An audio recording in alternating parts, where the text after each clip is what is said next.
Distributor के बारे में हम आगे जाके बात करने वाले हैं, जिन्होंने इस कड़ी को बेहतरीन तरीके से दर्शाया है, जिनके पास मोर देन 70 प्रिंसिपल्स है।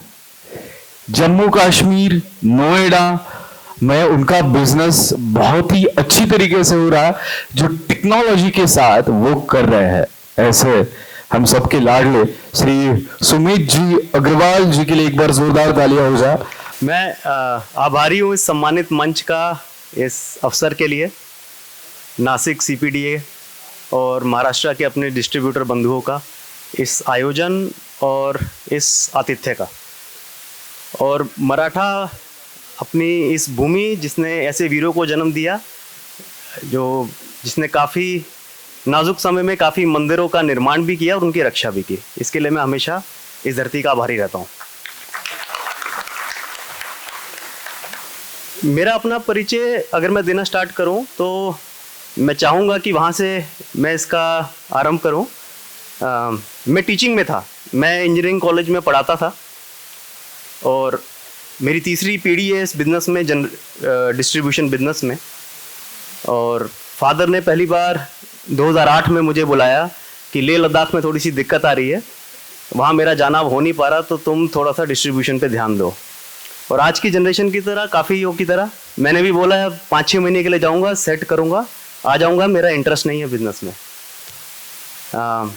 तो वही मैंने किया, 5-6 महीने रहा, उस बिज़नेस को स्ट्रीमलाइन किया और फिर वापस मैं अपना यूएस निकल गया अपनी मास्टर्स करने। पढ़ाई लिखाई में इंटरेस्ट था तो मास्टर्स मैंने वहीं पर की। 2010 में 6 अगस्त को लेह लद्दाख में फ्लैश फ्लड्स आए। तो ये जो मैं बताने जा रहा हूँ, ये सिर्फ ऐसा नहीं कि मेरे पिताजी ने किया, मेरे को लगता है हर डिस्ट्रीब्यूटर बंधु ऐसा ही करेगा।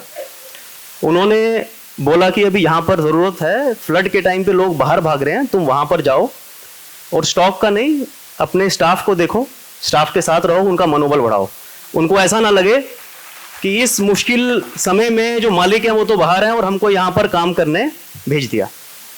तो वहाँ पर गया मैं, 6-7 अगस्त को पहुँचा और वहाँ पर जब बातचीत हुई तो मैंने सबको बताया कि मैं तो अब अमेरिका में हूँ और वहीं पर अपना सेटल होऊंगा, सिर्फ कुछ दिनों के लिए आया हूँ। वहाँ पर हमारे मैं तीसरी पीढ़ी का इस बिज़नेस में हूँ, उससे ज़्यादा ज़रूरी बात यह है कि मेरा बिज़नेस भी तीसरी पीढ़ी का है। मेरे बिज़नेस में कई ऐसे मेरे साथी हैं जिनको हम कई कर्मचारी हैं जो कि तीसरी पीढ़ी तक काम कर रहे हैं। उनके दादा मेरे दादा के साथ काम किए, उनके फादर मेरे फादर के साथ काम किए और वो आज मेरे साथ काम कर रहे हैं। तो इसीलिए बिजनेस भी तीसरी पीढ़ी का है।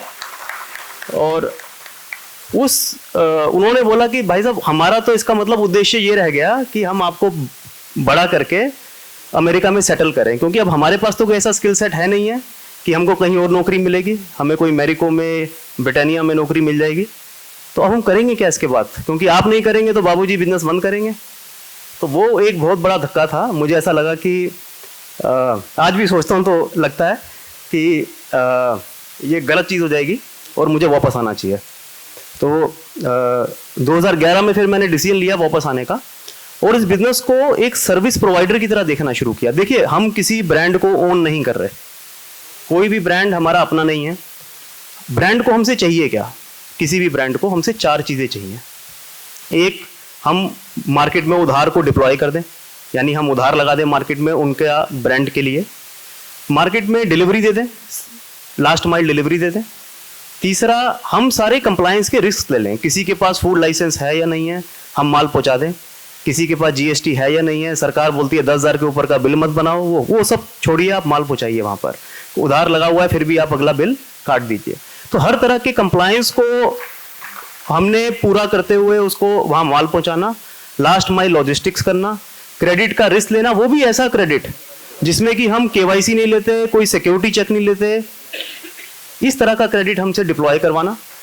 और चौथा, वेयर हाउसिंग और एश्योर्ड सेल्स, यानी हमारी फैक्ट्रियों में जो माल बन रहा है उसका जो प्राइमरी का प्लान बनेगा वो मंथ एंड पे आपके पास आना ही आना है।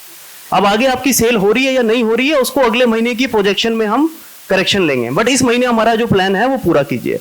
तो केवल ये 4 सर्विसेज की अगर हम कॉस्ट जोड़ें तो वो कई गुना है 5% के ऊपर। आप किसी बैंक को पूछ के देखिए कि ये सारा इस तरीके से उधार देना है, बिना केवाईसी, बिना उसके, और 5% ले लीजिए हमसे। वो 5% में केवल यही सर्विस देने को तैयार नहीं होगा, तो हम तो 5% में सारे काम कर लेते हैं। इसीलिए हमारा जो आगे फ्यूचर है हमारी इंडस्ट्री का और हमारे अपना, वो कहीं पर भी उस पर क्वेश्चन मार्क नहीं है, उस पर कहीं भी प्रश्न चिन्ह नहीं है। 1% केवल ये B2B, B2C ये सब जो काम कर रहे हैं, आज भी 90% काम जो है वो ट्रेडिशनल ट्रेड यानी GT हमारे डिस्ट्रीब्यूटर्स के थ्रू हो रहा है। केवल 10% में ये सारे मेट्रो, उड़ान, आपके जियो, ये सब समाये हुए हैं।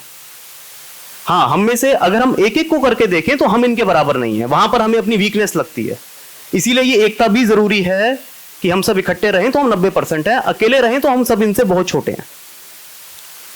और आज जो हमें जरूरत है वो है अपने आप को पहले एक आत्मसम्मान अपना बढ़ाने की। हम पहले अपने आप को एक सर्विस प्रोवाइडर की तरह समझें। ये इतनी सर्विसेज हम दे रहे हैं, और सर्विस प्रोवाइडर के लिए जरूरी है हम अपनी सर्विसेज की सही कॉस्ट लगाएं। तो मैंने एक शेयर करता हूँ एक सर्विसेज के एग्जांपल पे। तो मेरे पास कई नए ब्रांड आते थे कि सर आप हमारा भी काम कर लीजिए, तो मैंने एक फिक्स्ड चार्ज करना शुरू किया। मैंने पहली बार उनको बोला कि आप ऐसा कीजिए, मेरे को डिस्ट्रीब्यूटर मत बनाइए, मुझे आप सेल्स ऑफिसर बना दीजिए। कहते सर क्या बात कर दी आपने। मैंने कहा नहीं, मुझे सेल्स ऑफिसर, TSM कुछ भी बना दीजिए, क्योंकि उसको कम से कम आप 20,000 रुपया फिक्स देंगे, और मेरे को आप 1 लाख रुपए की सेल देते हैं, उसमें से कहते हैं सर 5% मार्जिन है या 8% मार्जिन है, 8,000 रुपया मुझे कुल मिलेगा। तो अकेला पूरी आपकी चेन में सिर्फ एक डिस्ट्रीब्यूटर ऐसा आदमी है जिसको आप कोई फिक्स अमाउंट नहीं देते, बाकी ऊपर से लेके नीचे तक सबको फिक्स अमाउंट प्लस वेरिएबल है। तो मेरा ये जो मार्जिन है ये मेरा वेरिएबल होना चाहिए। जो मेरी कॉस्ट है, मुझे क्या पता कि मैं आपके प्रोडक्ट वहां पर प्लेस करवा दिया, वो बिके ना बिके, क्योंकि प्रोडक्ट बेचने में कई ऐसे वेरिएबल्स, कई ऐसे कारण हैं जो आपके पास हैं। आपने MRP क्या सेट किया है, आपने उसके अंदर क्वालिटी क्या डाली है, क्या आप वैल्यू फॉर मनी क्या दे रहे हैं अपने कस्टमर को, मार्केटिंग कैसी कर रहे हैं, एडवर्टीजमेंट कैसी कर रहे हैं, इन सब पे निर्भर करेगा कि आपका प्रोडक्ट कितना बिकेगा। मेरा काम था ये सब सर्विसेज करना, और मैंने पहुंचा दिया। अब वो कंज्यूमर नहीं उठा रहा, वो मेरा दोष नहीं है, और मुझे मेरी सर्विसेज के पैसे मिलने चाहिए। तो उन्होंने बोला सर अगर हर तरीके से हम इस डिस्ट्रीब्यूटर को पैसा देते चले जाएंगे तो ये तो स्केलेबल मॉडल नहीं बनेगा। मैंने कहा हर ट्रक जो आपका मेरे फैक्ट्री से मेरे पास आता है, क्या कभी आपने उसके लिए ऐसा सोचा कि हर ट्रक को पैसा देना पड़ जाएगा, मैं कहां से कमाऊंगा? उसको आप हर ट्रक को उसका भाड़ा देते हैं, तो मुझे मेरी सर्विसेज का पैसा क्यों नहीं मिलता? वो कहते वो तो फिर कैसे होगा? मैंने कहा कंज्यूमर के लिए आप कॉस्ट बढ़ाइए, आप बेशक उसका MRP बढ़ाइए, आप उसको बेशक अपने पास एब्जॉर्ब कीजिए, बट मेरी सर्विसेज का डिस्काउंट मैं अपनी सर्विसेज फ्री में नहीं दे सकता। कोई उनका एक ही आंसर होता है कि कोई ऐसा नहीं बोलता, सिर्फ आपने ऐसा मांगा, बाकी तो कोई नहीं मांगता। मैंने कहा अगर डेमोक्रेटिक तरीके से चलना है तो अपने सारे डिस्ट्रीब्यूटर को एक हॉल में बिठाइए और उनसे पूछिए किस किस को 30 दिन का उधार चाहिए, सब हाथ खड़ा करेंगे तो कर दीजिएगा। तो इस तरीके से अगर डेमोक्रेटिक फैसले लेने हैं तो डेमोक्रेटिक तरीके से लीजिए और सबसे वोटिंग करवाइए, और अगर सही या गलत की बात हो रही है तो उसको सही गलत के हिसाब से आप डिसाइड कीजिए कि जो हम मांग रहे हैं वो सही है या गलत है। इस तरीके से मैंने कई कंपनियों के साथ शुरू किया, अच्छी सर्विस देने की कोशिश की। सर्विस में टेक्नोलॉजी का इस्तेमाल कैसे करें, जो हम सर्विस दे रहे हैं, जैसे हम क्रेडिट दे रहे हैं तो क्रेडिट के लिए सबसे बेहतर तरीका क्या है?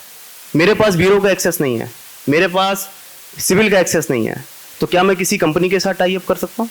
जरूर कर सकता हूँ। तो वो कोशिश की। मेरे पास लॉजिस्टिक्स, क्या मैं थर्ड पार्टी कर सकता हूँ?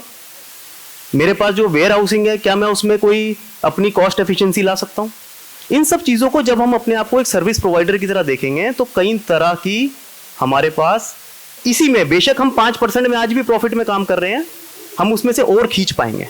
और इसका बेनिफिट, अपनी कॉस्ट एफिशिएंसी का बेनिफिट हमको अपने पास रखना है, ना कि कंज्यूमर या कंपनी को पास करना है। ये हमको अपने पास रखना है। तो जब कंपनियों से शुरू किया, मेरे को बताने में अब क्या बोलूं मैं, मतलब कि आप ऐसी कई कंपनियों से मैंने टोटल मिला के वहां तक रेवेन्यू पहुंचा दिया अपनी कंपनी का, अपने डिस्ट्रीब्यूशन हाउस का, कि महीने का 11.5 लाख रुपए तक हम केवल इस फिक्स्ड इनकम से कमा पाए।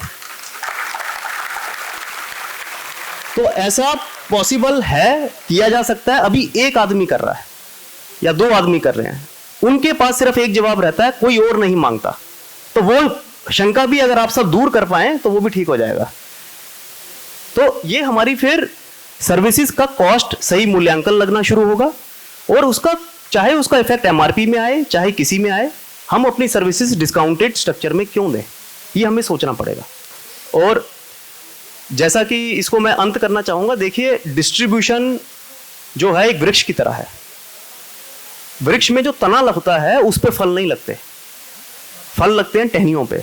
ये जितना भी हिंदुस्तान लीवर, ब्रिटानिया, डाबर, बड़ी बड़ी कंपनियां, ये सब आपका तने की तरह है। ये सब आपके अनसिक्योर्ड क्रेडिट को थोड़ी बहुत सिक्योरिटी मार्केट में दे देते हैं, क्योंकि मार्केट में दबदबा है, प्रोडक्ट बिकता है, और 10 तरह की आपकी मार्केट में पहचान बना देते हैं, बट इनमें फल नहीं लगता। फल लगता है टहनियों में, यानी छोटे ब्रांड में। अगर आपने इतना बड़ा आपने अपना सेटअप बना लिया है, उसमें छोटे ब्रांड्स को चांस दीजिए, एमर्जिंग ब्रांड्स को चांस दीजिए। छोटा शब्द भी गलत है, बल्कि एमर्जिंग ब्रांड्स को आप चांस दीजिए, और उनके जो हाई मार्जिन होते हैं उनको हम एब्जॉर्ब करें और उनको अच्छी फैसिलिटी दें। आज अमेज़ॉन के पास कोई भी नया एमर्जिंग ब्रांड आता है, वो अमेज़ॉन के पास, मेट्रो के पास, जियो के पास क्यों जाना पसंद करता है? उसे सिंगल विंडो प्लेटफॉर्म मिल जाता है, एक जगह पे जाएगा, पूरे पैन इंडिया की रीच मिल जाएगी। आज हमारे सब इतने सब डिस्ट्रीब्यूटर भाई एक साथ हैं, आज क्या एक जगह पे आने पे क्या उन्हें इन सब डिस्ट्रीब्यूटर की रीच मिल पाती है? क्यों हम ऐसी पॉलिसी नहीं बनाते? क्यों हम ऐसा उनको प्लेटफॉर्म नहीं देते? उनके लिए हम जितना काम आसान करेंगे उतना हमारे बिजनेस को फायदा होगा। क्यों ऐसा नहीं है कि वो AICPDF पे एक बार आएं और इंटरेस्टेड डिस्ट्रीब्यूटर्स जो हैं अपने ब्रांड को लॉन्च करें, हम उसकी बेशक फीस लें, और जो इंटरेस्टेड डिस्ट्रीब्यूटर है सिंगल प्लेटफॉर्म पे उनको सिंगल विंडो सिस्टम मिले ब्रांड्स को। तो इस तरह की कई पॉलिसीज हम अपने पास इंप्लीमेंट करें अपने बिजनेस को स्मूथ करने के लिए। क्यों हमारे पास अगर कोई चेक बाउंसिंग के केस हैं इस तरीके से हैं, क्यों हम एक कॉमन वकील ना रखें अपनी अपनी छोटी छोटी जो हमारी एसोसिएशंस हैं हर सिटी की, जो कि इस तरह का कार्यभार संभालने के लिए सशक्त है, जो कि काफ़ी बार इस तरह के केस लड़ चुके हैं, उन सबको आइडिया है। तो ऐसी कई सर्विसेज हैं जिन पे हम इकट्ठा होके अपनी एकता को, ये जो हमारे अंदर देखिए उनको प्रॉफिट, ये जो जितने भी organise so called organised trade हैं, इनको प्रॉफिट होगा। ये कहते हैं कि हमें ऑपरेशनल प्रॉफिट भी हो जाए तो बहुत है, हम ट्रांजैक्शनल प्रॉफिट में हैं। उनके पास मार्केट शेयर आएगा, हमारे पास मार्केट शेयर 90% है। दोनों में बहुत फर्क है। हम अपनी स्ट्रेंथ को उभार के ला नहीं पा रहे। यही प्लेटफॉर्म का, पॉलिसी मेकिंग का हमारा उद्देश्य होना चाहिए कि हम अपनी स्ट्रेंथ को उभार के लाएं, एजुकेशन मटेरियल तैयार करें। जो एक आदमी, कई आदमियों में कई बेस्ट प्रैक्टिसेस चल रही होंगी, क्यों हम वो एजुकेशन मटेरियल एक सिंगल प्लेटफॉर्म पे नहीं लाते जहां की हमारी नेक्स्ट जनरेशन उसको पढ़ के प्रेरित हो, जो नया डिस्ट्रीब्यूशन में आना चाहे उसे भी ये सब पता चले। ROI कैलकुलेशन की हमारी एक शीट हो, एक तरीके से हम कैलकुलेट करें। हर डिस्ट्रीब्यूटर उसी तरीके से कैलकुलेट कर रहा है तो कंपनियां बाधित हो जाएंगी उसको उसी तरीके से कैलकुलेट करने में। मैंने किसी ROI शीट में नहीं देखा कि जहां पर डिस्ट्रीब्यूटर जो कि 24 घंटे वहीं बैठा रहता है उसकी भी सैलरी लगाई जाए। मैंने कई बार बोला हमारी सैलरी हमारे हाईएस्ट पेड एम्प्लॉय के बराबर लगा दो और फिर ROI निकाल के बताओ। तो ये सब चीजें हमको कहीं ना कहीं अपने अंदर चेंज लाने पड़ेंगे पॉलिसी मेकिंग पे, और उस पॉलिसी को इंप्लीमेंट करने के लिए टेक्नोलॉजी, पॉलिसी मेकिंग में टेक्नोलॉजी हेल्प नहीं करेगी, पॉलिसी मेकिंग में हमारा विवेक, हमारा एक्सपीरियंस हेल्प करेगा, और उसके बाद उसको सही तरीके से इंप्लीमेंट करने के लिए हमें टेक्नोलॉजी की सहायता लेनी पड़ेगी, क्योंकि वो कॉस्ट इफेक्टिव है और क्योंकि वो ट्रांसपेरेंट है और इजीली ट्रांसमिसेबल है। जो हमने सीखा हम अपनी अगली जनरेशन को आसानी से पास ऑन कर सकते हैं। तो इसी के साथ मैं अपने को विराम दूंगा और धन्यवाद इस मंच के लिए।